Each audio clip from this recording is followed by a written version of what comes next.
Hi friends, నేను మీ సలోమిని. ఈరోజు ఇంకో రెసిపీతో వచ్చానండి. అదే చికెన్ ఫ్రై చేశానండి. ఎండు కొబ్బరి పొడేసి చికెన్ ఫ్రై చేశాను. మీ ఎదురుగానే రైస్లో కూడా పెట్టుకొని తిన్నాను. అలాగే చాలా అంటే చాలా బాగుంది. చికెన్ కూడా చక్కగా మెత్తగా కుక్ అయిందండి, విడిపోలేదు. పీసు పీసు సపరేట్గా వస్తుంది. చాలా బాగుంది. తప్పకుండా ట్రై చేయండి.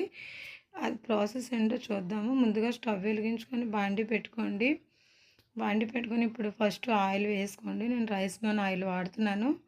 ఆయిల్ 4-5 స్పూన్లు పడుతుంది ఫ్రై కదండి. ఇప్పుడు ఆయిల్ వేసాక ఆనియన్స్, కేజీ చికెన్ కండి 2 పెద్ద ఆనియన్స్ తీసుకొని చాలా గుండగా తరుగుకున్నాను. అలా అయితే చాలా బాగుంటుంది. అలాగే పచ్చిమిర్చి ఒక 5 వేస్తున్నాను. ఇప్పుడు ఈ రెండు కూడా లైట్ గోల్డ్ బ్రౌన్ కలర్ రావాలండి. అలా వచ్చేంత వరకు కూడా మనం ఈ ఆనియన్స్ మంట మీడియంలో పెట్టి ఫ్రై చేసుకోవాలి. హైలో అయితే మాడిపోతుంది. ఇప్పుడు ఇంట్లోనే చేసుకున్న అల్లం వెల్లుల్లి పేస్ట్ ఒక స్పూన్ వేస్తున్నానండి. ఇప్పుడు ఇది ఆయిల్లోని ఫ్రై అవ్వాలండి, పచ్చివాసన పోయేంత వరకు.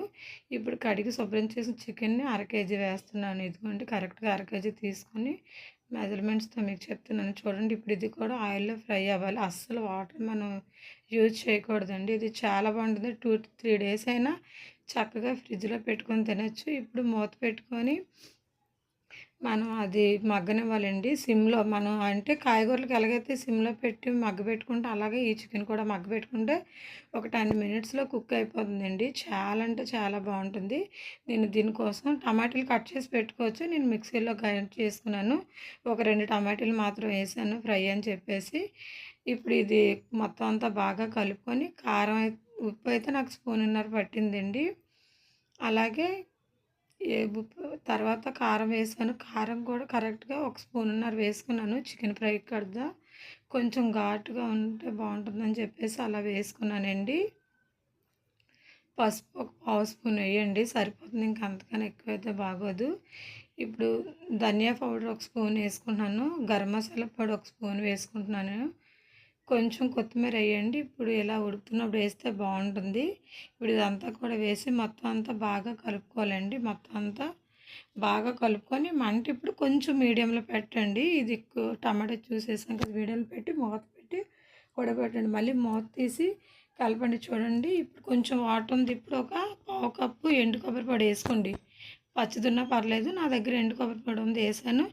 ఇప్పుడు ఇది వేసి మొత్తం అంతా బాగా కలుపుకోండి. కలుపుకుంటే చికెన్కి అంతా బాగా పడుతుంది. చికెన్ అయితే మాత్రం ఇప్పుడు మళ్ళీ సిమ్లో పెట్టుకోండి, హైలో పెట్టకూడదు. హైలో పెడితే మాడిపోతుంది. చూడండి, మళ్ళీ మూత పెట్టి తీసాను. ఇప్పుడు కొంచెం కరివేపాకు వేసుకోండి. చికెన్ ఫ్రైకి ఎప్పుడైనా కూడా కరివేపాకు వేసుకుంటే చాలా బాగుంటుందండి. అలాగే కొంచెం కొత్తిమీర కదా లాస్ట్లో వేసుకోండి. ఇప్పుడు మూత పెట్టి ఒక్క 2 నిమిషాలు ఉంచండి, అంత ఎక్కువ. ఒక 2 నిమిషాలు ఉంటే సరిపోతుంది. చూడండి, దగ్గరగా అయిపోయింది. ఆయిల్ పైకి ఎప్పుడైతే తేలిందో చికెన్ అయిపోయినట్టే. ఇప్పుడు ఇది మనం గ్యాస్ ఆఫ్ చేసుకొని మూత పెట్టుకుందాం. ఇక పల్లెలో సర్వ్ చేసుకొని ఎంతో taste and chicken fry ready అయిపోయింది. లైక్ చేయండి, సబ్స్క్రైబ్ చేసుకోండి.